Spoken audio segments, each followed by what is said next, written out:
Pagi ini aku bangun dari tidurku, melihat jam di dinding menunjukkan sekitar pukul jam 5 subuh. Aku bangun dan duduk di atas kasur. Rasanya dadaku sudah tidak sakit lagi. Sejak 2 minggu yang lalu, aku mengalami kecelakaan bersama pacarku, Dian. Dadaku mengenai stang motor, di mana rasanya sakit sekali. Aku tidak bisa duduk, bahkan aku makan saja harus dilayani oleh adikku. Ke kamar mandi pun aku harus dibopong. Betapa merepotkannya aku.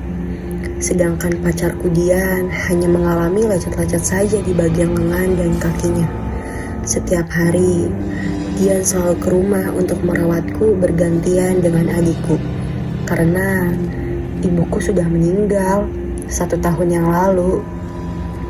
Maka aku hanya tinggal berdua di rumah bersama adik. Karena kejadian ini, Dian juga selalu menangis di hadapanku. Dia takut aku semakin parah karena kita sebulan lagi akan menikah. Tapi aku selalu berkata dan meyakinkannya bahwa aku sebentar lagi akan sembuh. Pagi ini rasanya aku sudah sembuh. Dadaku sudah tidak terasa sakit lagi. Badanku pun sudah tidak terasa linu-linu lagi. Tubuhku rasanya sudah sehat dan segar bugar. Akhirnya aku memutuskan untuk berolahraga pagi ini. Lumayan untuk keliling kampung, biar orang-orang yang melihatku tahu bahwa aku itu sudah sembuh. Aku gerakkan badanku ke kanan dan ke kiri, berlari-lari kecil di jalanan. Sekitar 300 meter, aku berlari. Aku balik lagi ke depan rumah dan melihat pos ronda. Akhirnya aku memutuskan untuk duduk sebentar di pos ronda. Tidak lama setelah duduk, aku menguap dan merasa mengantuk. Aku pun tertidur pulas di pos ronda. Tidak lama ketika aku memejamkan mata, sayup-sayup aku mendengar ada pengumuman tentang ada orang meninggal. Entah karena mati listrik atau karena aku sudah tidur, aku tidak tahu yang meninggal. Subuh itu siapa? Tidak terasa sudah menunjukkan pukul 9 pagi. Nyatanya aku ketiduran di pos ronda. Entah apa tidak seperti biasanya, kampungku begitu ramai, orang-orang di jalanan, bahkan di depan rumahnya masing-masing. Entah ada apa. Aku pun merasa penasaran, lalu aku menuju ke rumahku. Namun begitu kaget karena banyaknya orang di depan halaman rumahku. Tetanggaku nampaknya sangat sibuk seperti ada yang hajatan. Memang aku akan menikah, tapi kan pernikahanku masih sebulan lagi bersama Dian. Karena aku masih sedikit capek dan mengantuk, aku pun kembali ke pos ronda dan duduk di sana. Aku masih mengamati orang-orang yang berada di halaman rumahku. Yang semakin siang, jumlah orangnya semakin bertambah. Padahal sudah jelas, di rumahku tidak ada acara hajatan. Sedangkan, aku melihat seorang ibu-ibu dengan anaknya yang membawa baskom di pinggangnya. Baskom itu ditutup dengan kain. Aku yakin isinya pasti beras.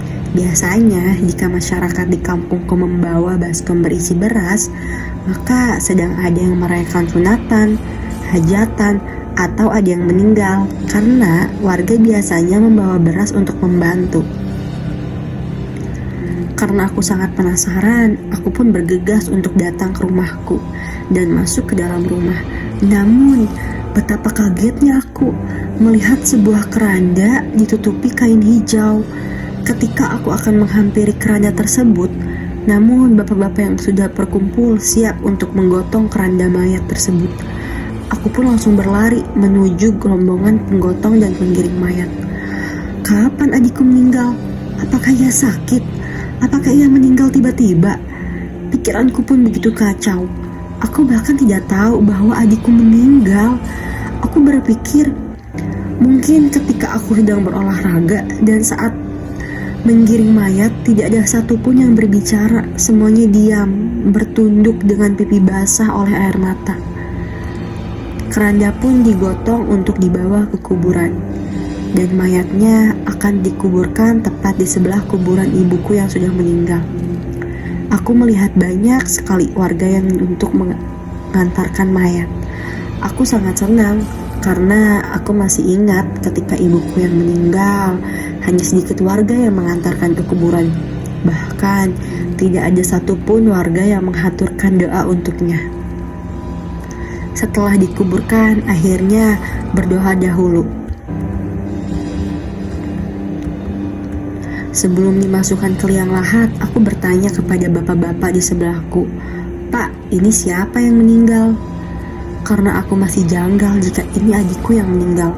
Namun bapak-bapak ini tanpa melirik hanya menempelkan jari telunjuknya di depan bibirnya yang menandakan jangan berisik. Aku pun langsung terdiam dan ikut mendoakan mayatnya. Ketika mayatnya akan dikuburkan, aku melihat mayatnya seperti diriku sendiri. Begitu kagetnya aku rasa ini hanya mimpi. Tadi kan aku tidur di pos ronda. Aku pun masih bisa berolahraga. Pasti ini hanya mimpi, tidak mungkin benar-benar terjadi. Ingin rasanya aku bangun dari mimpi ini. Aku masih diam, tercengang, bahkan aku menelan ludah. Ketika yang ada di hadapanku adalah wajahku sendiri. Setelah selesai dikuburkan, warga sedikit demi sedikit pergi. Tapi ada seorang wanita yang jongkok tepat di sebelah kuburanku. Wanita itu ternyata adalah Dian. Dia menangis terseduh-seduh. Air matanya menetes di tanah merah kuburan. Ia pun sembari menuturkan doa. Tapi aku masih merasa ini hanya mimpi. Aku ingin sekali memeluknya saat itu juga. Begitu sedihnya aku melihatnya menangis. Setelah doanya selesai, Dian pergi meninggalkan kuburanku dengan tangisan yang masih terisak. Aku mengejarnya dan memanggilnya dengan keras, tapi dia sama sekali tidak menengok.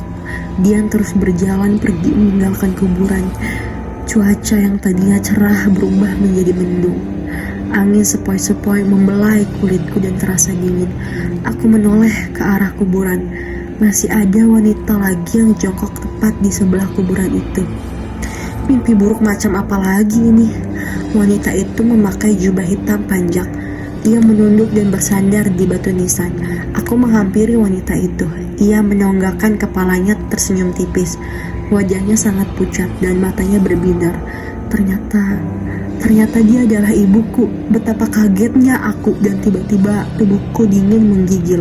Aku pun sangat takut. Ibuku mencoba menggenggam tanganku. Aku hanya terpaku diam.